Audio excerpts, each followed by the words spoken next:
SPG, striktong patnubay at gabay ng magulang ang kailangan.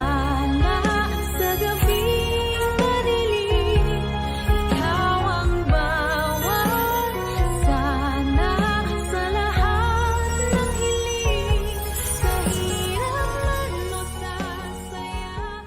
Ang intense ng mga kaganapan ngayon sa abot kamay na pangarap sapagkat magigising na si Don Pepe at dito nga ay ikakagulat niya ang taong dadalaw sa kanya.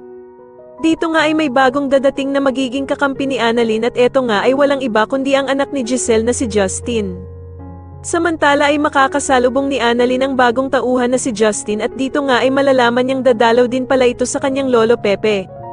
Magugulat naman ng sobra si Annalyn dahil sa halos kilalang kilala na nga siya ng babaeng ito at maging ang kapatid nga niyang si Zoe ay itatanong nito.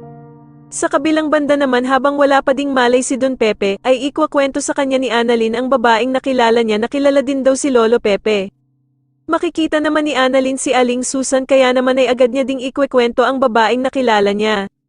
Sasabihin naman ni Aling Susan na parang teleserye na nga daw ang nangyayari sa buhay nila na biglang may dadating na nga lang daw na bagong tao na hindi nila kilala. Sa kabilang banda naman ay susundin na nga ng tuluyan ni Lynette si Doc Carlos na magpatingin na kay Doc Dennis dahil sa mga kakaibang nangyayari sa kanya. At dito nga ay sasabihin ni Doc Dennis ang naging resulta ng pag-check up niya kay Lynette at dito nga ay meron daw itong anxiety dahil sa traumang nakuha ni Lynette sa mga holdupper. Samantala sa wakas nga ay magkakatagpo na ang mag-ina na matagal nang nagkawalay na sila Giselle at ang anak nitong babae na si Justin. Subalit hindi magiging maganda ang kanilang unang pagkikita sapagkat may matatapunan ng kape itong si Giselle.